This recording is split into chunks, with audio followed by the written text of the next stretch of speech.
The Ones Who Walk Away from Omelas by Ursula K. Le Guin. Read by J.R. Hazelden.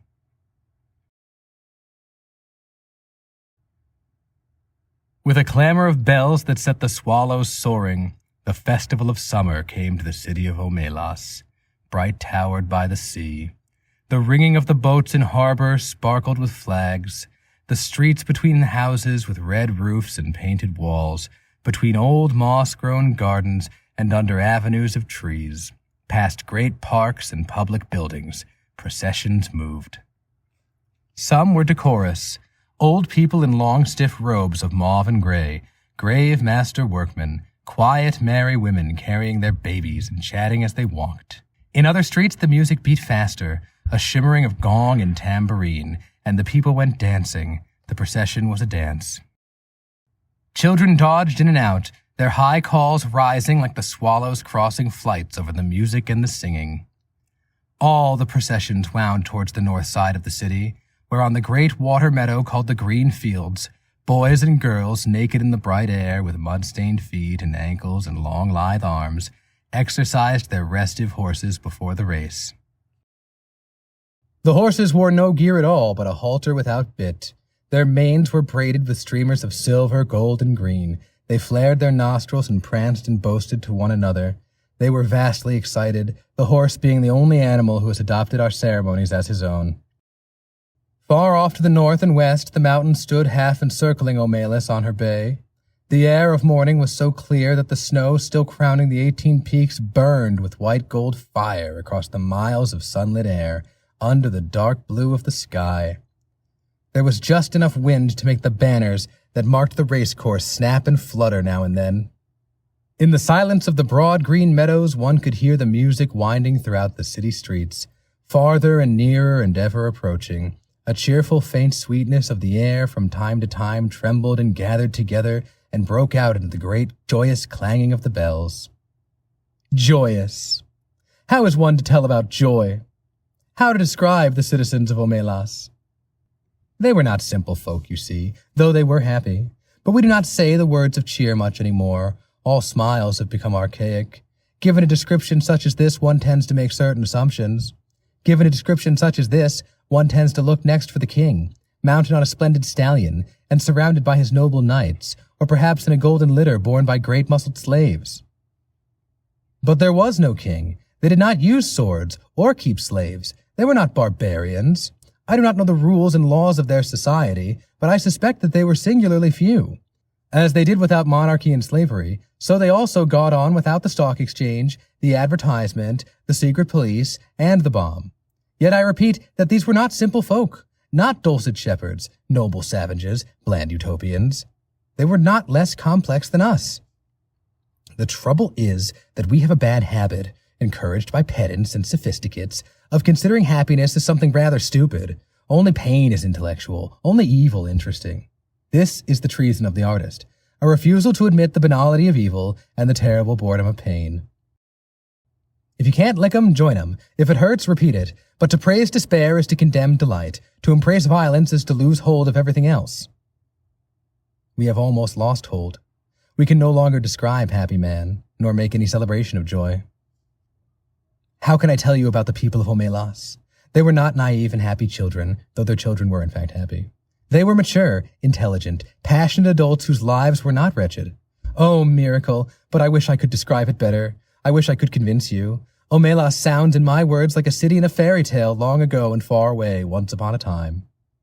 Perhaps it would be best if you imagined it as your own fancy bids, assuming it will rise to the occasion, for certainly I cannot suit you all. For instance, how about technology? I think that there would be no cars or helicopters in and above the streets. This follows from the fact that the people of Omelas are happy people. Happiness is based on just discrimination of what is necessary, what is neither necessary nor destructive, and what is destructive. In the middle category, however, that of the unnecessary but undestructive, that of comfort, luxury, exuberance, etc. They could perfectly well have central heating, subway trains, washing machines, and all kinds of marvelous devices not yet invented here, floating light sources, fuelless power, a cure for the common cold. Or they could have none of that. It doesn't matter, as you like it. I incline to think that people from towns up and down the coast have been coming to Omelas during the last days before the festival on very fast little trains and double-decked trams. And that the train station of Omelas is actually the handsomest building in town, though plainer than the magnificent farmer's market. But even granted trains, I fear that Omelas so far strikes some of you as goody-goody. Smiles, bells, parades, horses, bleh. If so, please add an orgy. If an orgy would help, don't hesitate. Let us not, however, have temples from which issue beautiful nude priests and priestesses, already half in ecstasy and ready to copulate with any man or woman, lover or stranger who desires union with the deep godhead of the blood, although that was my first idea. But really, it would be better not to have temples in Omelas, at least not manned temples. Religion, yes. Clergy, no. Surely the beautiful nudes can just wander about offering themselves like divine soufflés to the hunger of the needy and the rapture of the flesh. Let them join the processions. Let tambourines be struck above the copulations, and the glory of desire be proclaimed upon the gongs. And, a not unimportant point, let the offspring of these delightful rituals be beloved and looked after by all. One thing I know there is none of in Omelas is guilt. But what else should there be? I thought at first there were no drugs. But that is puritanical. For those who like it, the faint insistent sweetness of druse may perfume the ways of the city. Druse, which first brings a great lightness and brilliance to the mind and limbs, and then after some hours a dreamy languor, and wonderful visions at last of the very arcane and inmost secrets of the universe, as well as exciting the pleasure of sex beyond all belief, and it is not habit-forming. For more modest tastes, I think there ought to be beer. What else? What else belongs in the joyous city? The sense of victory, surely, the celebration of courage. But as we did without clergy, let us do without soldiers.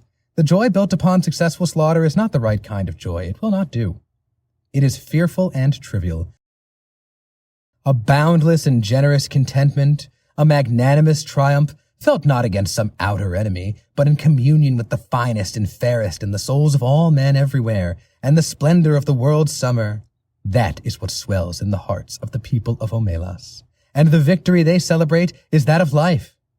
I don't think many of them need to take truce. Most of the processions have reached the green fields by now. A marvelous smell of cooking goes forth from the red and blue tents of the provisioners. The faces of small children are amiably sticky. In the benign gray beard of a man, a couple of crumbs of rich pastry are entangled. The youths and girls have mounted their horses and are beginning to group around the starting line of the course. An old woman, small, fat, and laughing, is passing out flowers from a basket, and tall young men wear her flowers in their shining hair. A child of 9 or 10 sits at the edge of the crowd alone, playing a wooden flute. People pause to listen, and they smile, but they do not speak to him, for he never ceases playing, and he never sees them, his dark eyes wholly wrapped in the sweet, thin magic of the tune. He finishes, and slowly lowers his hand holding the wooden flute. As if that little private silence were the signal, all at once a trumpet sounds from the pavilion near the starting line. Imperious, melancholy, piercing, the horses rear on their slender legs, and some of them neigh in answer. Sober-faced, the young riders stroke the horse's neck and soothe them, whispering, "Quiet, quiet, there, my beauty, my hope." They begin to form in rank along the starting line. The crowds along the racecourse are like a field of grass and flowers in the wind. The festival of summer has begun. Do you believe? Do you accept the festival, the city, the joy? No? Then let me describe one more thing. In a basement under one of the beautiful public buildings of Omelas, or perhaps in the cellar of one of its spacious private homes, there is a room. It has one locked door and no window. A little light seeps in dustily between the cracks in the boards, second-hand from a cobwebbed window somewhere across the cellar. In one corner of the little room, a couple of mops with stiff, clotted, foul-smelling heads stand near a rusty bucket. The floor is dirt, a little damp to the touch, as cellar dirt usually is. The room is about 3 paces long and 2 wide, a mere broom closet or disused tool room. In the room, a child is sitting. It could be a boy or a girl. It looks about 6, but is actually nearly 10. It is feeble-minded. Perhaps it was born defective, or perhaps it has become imbecile through fear, malnutrition, and neglect. It picks its nose and occasionally fumbles vaguely with its toes or genitals as it sits hunched in the corner farthest from the bucket and the 2 mops. It is afraid of the mops. It finds them horrible. It shuts its eyes, but it knows the mops are still standing there, and the door is locked and nobody will come. The door is always locked and nobody ever comes, except that sometimes the child has no understanding of time or interval. Sometimes the door rattles terribly and opens, and a person or several people are there. One of them may come in and kick the child to make it stand up. The others never come close, but peer at it with frightened, disgusted eyes. The food bowl and the water jug are hastily filled. The door is locked. The eyes disappear. The people at the door never say anything, but the child, who has not always lived in the tool room, can remember sunlight, and its mother's voice sometimes speaks. "I will be good," it says. "Please let me out, I'll be good." They never answer. The child used to scream for help at night and cry a good deal, but now it only makes a kind of whining. Yeah. And it speaks less and less often. It is so thin that there are no calves to its legs. Its belly protrudes. It lives on a half bowl of cornmeal and grease a day. It is naked. Its buttocks and thighs are a mass of festered sores as it sits in its own excrement continually. They all know it is there. All the people of Omelas. Some of them have come to see it. Others are content merely to know it is there. They all know that it has to be there. Some of them understand why and some do not, but they all understand their happiness, the beauty of their city, the tenderness of their friendships, the health of their children, the wisdom of their scholars, the skill of their makers, even the abundance of their harvest and the kindly weathers of their skies depend wholly on this child's abominable misery. This is usually explained to children when they are between 8 and 12, whenever they seem capable of understanding, and most of those who come to see the child are young people, though often enough an adult comes, or comes back, to see the child. No matter how well the matter has been explained to them, these young spectators are always shocked and sickened at the sight. They feel disgust, which they had thought themselves superior to. They feel anger, outrage, impotence, despite all the explanations. They would like to do something for the child, but there's nothing they can do. If the child were brought up into the sunlight out of that vile place, if it were cleaned and fed and comforted, that would be a good thing indeed. But if it were done, in that day and hour, all the prosperity and beauty and delight of Omelas would wither and be destroyed. Those are the terms. To exchange all the goodness and grace of every life in Omelas for that single, small improvement. To throw away the happiness of thousands for the chance of happiness of one. That would be to let guilt within the walls indeed. The terms are strict and absolute. There may be not even one kind word spoken to the child. Often, the young people go home in tears, or in a tearless rage, when they have seen the child and faced this terrible paradox. They may brood over it for weeks or years, but as time goes on, they begin to realize that even if the child could be released, it would not get much good of its freedom. A little vague pleasure of warmth and food, no real doubt, but little more. It is too degraded and imbecile to know any real joy. It has been afraid too long ever to be free of fear. Its habits are too uncouth for it to respond to humane treatment. Indeed, after so long it would probably be wretched without walls about it to protect it, and darkness for its eyes, and its own excrement to sit in. Their tears at the bitter injustice dry when they begin to perceive the terrible justice of reality, and to accept it. Yet it is their tears and anger, the trying of their generosity and the acceptance of their helplessness, which are perhaps the true source of the splendor of their lives. Theirs is no vapid, irresponsible happiness. They know that they, like the child, are not free. They know compassion. It is the existence of the child and their knowledge of its existence that makes possible the nobility of their architecture, the poignancy of their music, the profundity of their science. It is because of the child that they are so gentle with children. They know that if the wretched one were not there sniveling in the dark, the other one, the flute player, could make no joyful music as the young riders line up in their beauty for the race in the sunlight on the first morning of summer. Now do you believe them? Are they not more credible? But there is one more thing to tell, and it is quite incredible. At times, one of the adolescent girls or boys who go to see the child does not go home to weep or rage. does not, in fact, go home at all. Sometimes also a man or woman, much older, falls silent for a day or two, then leaves home.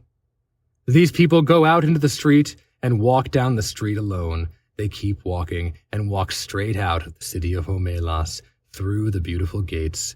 They keep walking across the farmlands of Omelas. Each one goes alone, youth or girl, man or woman. Night falls. The traveler must pass down village streets, between the houses with yellow-lit windows, and out into the darkness of the fields. Each alone, they go west or north towards the mountains. They go on. They leave Omelas. They walk ahead into the darkness, and they do not come back. The place they go towards is a place even less imaginable to most of us than the City of Happiness. I cannot describe it at all.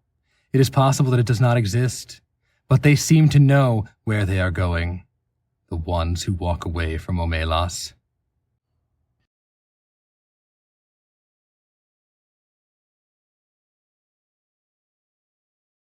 What happens, folks? It's your friend, Erratic Jimmy. Thank you for sticking around past the end. Since this story is not, to my knowledge, posted anywhere outside of the book it's originally published in, I think fair use law dictates that I make some kind of commentary upon it in order to make this content more transformative in the legal sense. I think The Ones Who Walk Away from Omelas is a brilliant piece of short fiction. I can hardly think of a more relevant short story for these times that we're living in. It feels like we're constantly asked to pick between two versions of imperial terror, blatant fascism or crypto-fascism.